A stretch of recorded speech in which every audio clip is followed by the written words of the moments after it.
This is Belizean Legends, and I'm Bilal Morris. Just want to say again, you're speaking with the legendary Raymond Gongora, a Belizean legend of Belize theater, 1970s theater. Where this is a period where, after the 80s came, we start to see the decline of theater. Politics played a tremendous role in the destruction of the arts in terms of that. You speak about the fact that George Hale Price, being Belize's most long-reigning prime minister, was a little bit nervous about a lot of the messages that was coming out of the artistic community. But nevertheless, he he never did destroy it or stagnated it or stop it. He allowed it to play out, and I think that he had a minister who was a chief broadcasting officer, CLB Rogers, who was an awesome announcer. I think that maybe it would have been CLB Rogers that would have told him, "Hey man, leave that alone." You know. Well, what do you think the role of CLB Rogers was? Have you had any kind of other than he respected us and supported us? Yes. I must say that many of the ministers supported us. We had problems more with the PS. Permanent secretaries. The PS, the permanent secretaries were more of a problem, CEOs. right? They're now CEOs. Yeah. But the ministers, from Asad Shuman and Said Musa, they were strong supporters of us. And they continue to be. Oh yeah. What's his name? Carl Thompson, strong supporter. On the other side of the political strong spectrum. Supporter, definitely. Yeah. And as I said, with all of this, my strongest support came from Beverly Smith.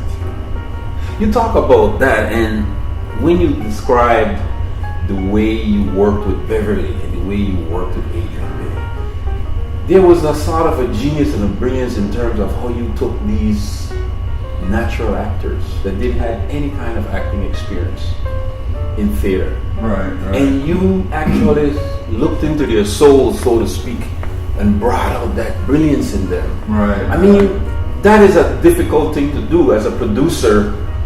You have to see the story. You have to be able to look at a particular personality and work with that personality to actually get out what you are envisioning. Exactly. Ray, that is an incredible thing. I mean, what gave you that natural ability to do that? Where you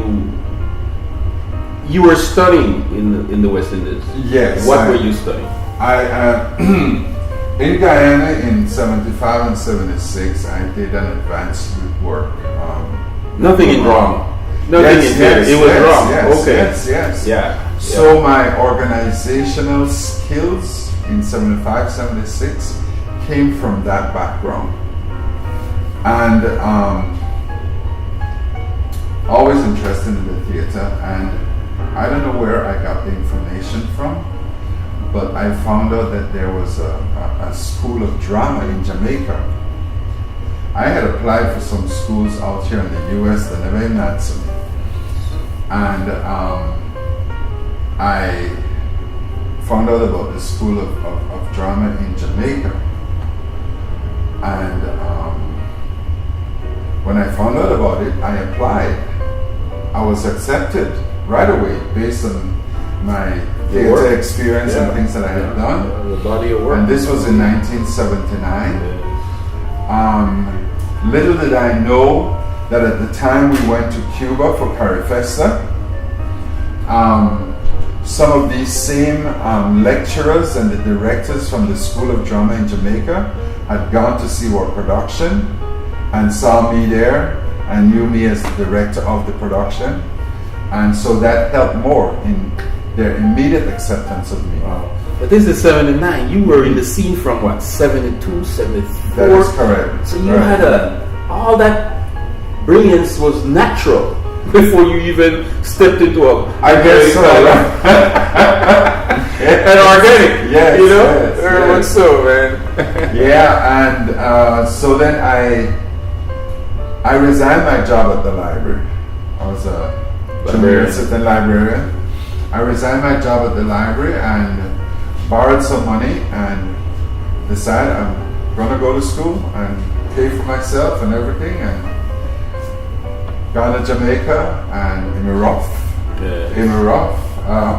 You stuck it out? I stuck it out. Yeah. Thank God for a few Belizeans.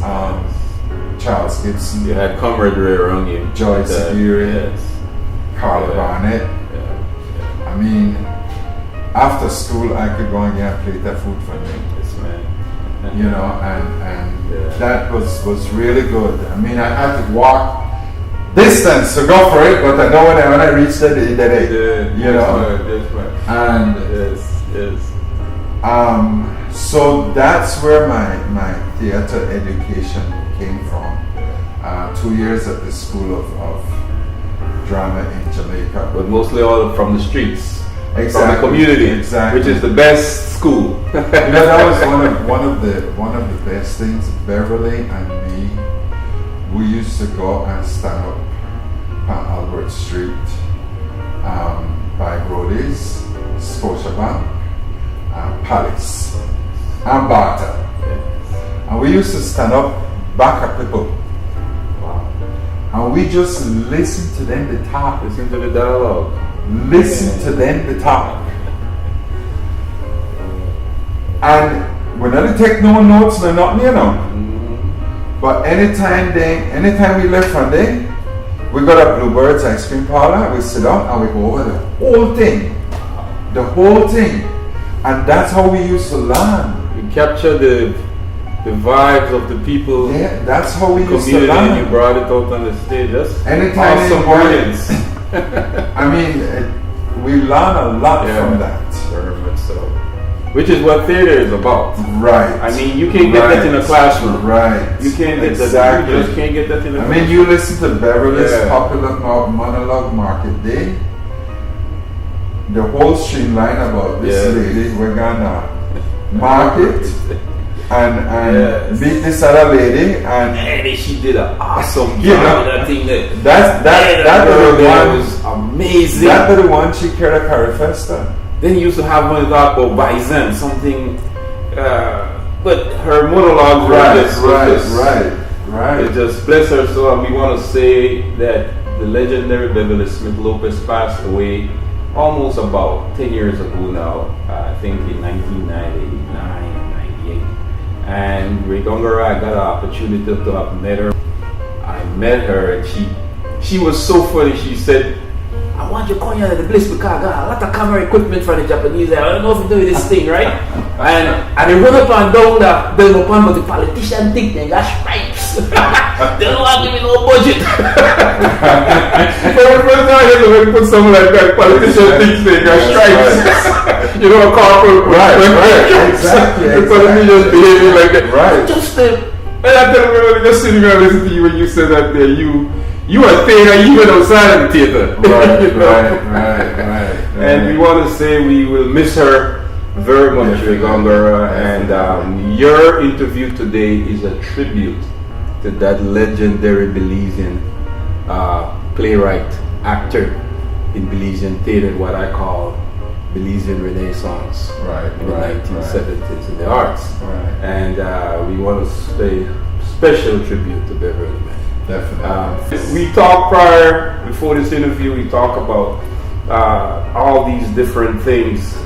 But what my interest was today was to talk about you. A lot of people don't really know Ray Gongora and what went behind his players. They don't know the mind that was the moving mind that was behind that whole theater group. And I want to just ask you, what would you say to the young Belizeans today who are trying to revive the arts? What would you say today that they need to be doing for a revival of the arts? Stay away from government. Stay away from government. You know, I know, everybody knows. Government, I mean, they're not, and enough to talk bad about them. They're not got nothing for you. You know the budget, they're not okay. They don't know why, they don't know how. Bob Bruno work, I call it 9 to 5 now? Yeah. Okay. 9 to 5, the Range of Belize. And after work, Bob Bruno had his own studio in a St. Mary's Hall cement floor. Alright? St. Mary's Hall. That was I used to go walk my nieces that in there for rehearsal.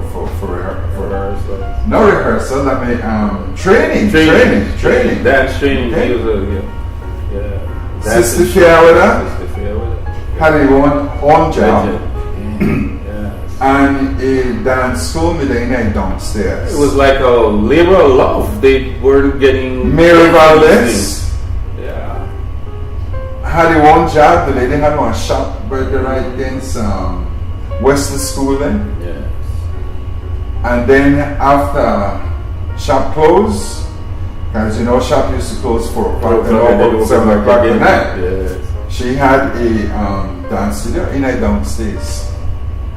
Ry Baptist, Cynthia Henry, Glenn, I forgot Glenn's last name, Glenn Gabriel, all the directors, George McKeesey, Miss Gladys Stewart, Miss Shirley Ward, all of them people, they never had a job we call drama or theater.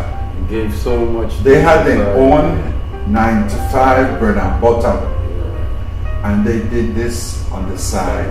It's an extracurricular activity. Because they love it, and because they saw where it represented Belize. It said something about Belize, and that people could look back upon and say, be proud of.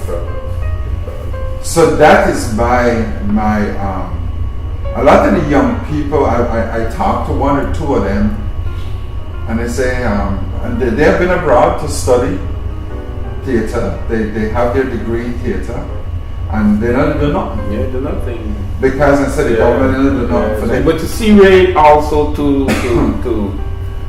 stick that point down in terms of that period that you all exploded on the theater stage was not a university or a classroom thing. It was an organic thing. It came from the community. Look what you said, how you did it. You went out into the community and you guys listened to the dialogue of the people.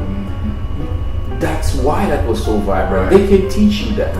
You know, I mean, you could get a degree in that and stuff like that, but that, I feel, is not there. There's not this natural thing that produced the Ray Gongoras and the Beverly Smith Lopeses and the Adrian Bennett's. It has to be natural. And I think it's also one of the problems. Personally, that's how I look at it. But just to say that we want to say for you to do a small little monologue for us in giving our viewers that nostalgia, that moment. Capture that moment for us, Ray Gongora. It's funny, their face, you know. It's funny. Capture that moment for us, Ray Gongora. Because we never did get it on camera. We never had it documented. Ray Gongora, we can't find these things at the National Archives. Where can I find a square pic monologue? You'll get face. I mean, alright, you'll get face. But for putting me on the spot like this, I mean, you have some other people, right? They're two-faced. I mean, face you call right into the face, two-faced, you come to the face, you say one thing, and then you turn around and say something else. Because when you get out for you say, how kind of nice thing, and you try and turn it back. Not with you. Alright, brother. No worry. The one where you can't take.